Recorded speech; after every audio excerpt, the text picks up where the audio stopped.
Så lavede jeg introen. Hej alle sammen, velkommen tilbage til Caillou. Det her er en anderledes video, fordi Julie hun er her ikke, og det er fordi, at vi har ikke lige kunnet finde en dag, hvor vi kunne være sammen. Og så vil jeg også bare lige sige, at vores 10 ting, den kommer snart. Men vi skal lige finde en dag, hvor det er, vi kan lave den. Så vi ved godt, at vi skal lave den, og den har fået 25 visninger på vores sidste video. Men vi vil bare lige sige, at den skal nok komme på et tidspunkt. Det er bare lige det, jeg vil sige. Inden introen bliver for lang, så lad os gå i gang med videoen. Så det første, du skal bruge, det er en svamp. Noget tape. Du kan selvfølgelig også bruge klar tape. Jeg tror, du kan bruge alt tape.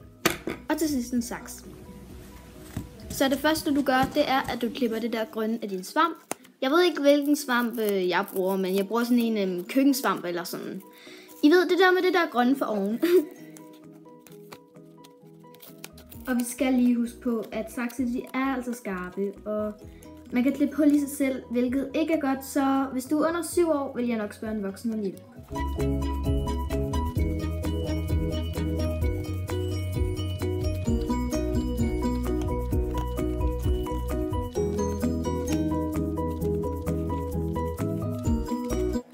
Det tager altså også lige lidt tid at klippe det der grønne af. Som vi kan se, havde jeg også lidt svært ved det. Så det endte altså med, at jeg pillede det af med mine fingre.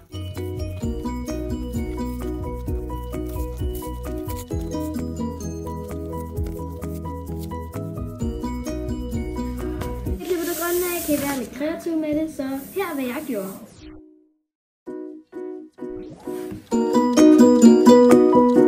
Som I kan se, skal vi nu til at tape den til. Så det vi gør, det er egentlig bare at tape alle huller til, men lad helst det blive sådan, så luften kan rende ind og ud igen. Det er nemlig det, der gør den squishy. Og I kan selv bestemme, hvor stort hullet skal være. Det er op til dig selv. Altså op til dig selv, hvor squishy den skal være.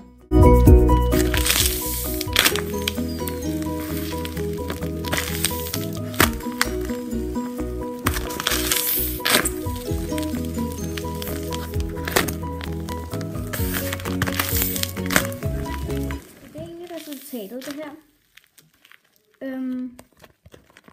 Jeg siger, altså det er en af de bedste squishies jeg har lavet. Eller jeg har lavet også en anden en med de her svampe, men jeg blev ikke lige så god som den her. Men jeg sagde jo i starten af videoen, at jeg ville tale om den her senere. Så altså den her måde jeg har lavet den, det er egentlig bare, at jeg tog en beauty blender, og så tog jeg noget klart tape, og så tog jeg det om med en beauty blender. Husk, der skal jo altid være et hul, sådan så luften kan komme ud. Men hullet skal ikke være for stort, fordi så bliver den ikke så squishy. Så hvis du ikke ved, hvad en squishy er, så kan du gå ind og søge på det. Det er svært at forklare, men det er virkelig, virkelig sjovt. Så ja, det var den her DIY på den her squishy. Svampe squishy. Den var egentlig ikke så svær. Men det tager altså noget tid at ligesom tage tape rundt om. Jeg lavede også den her beauty blender.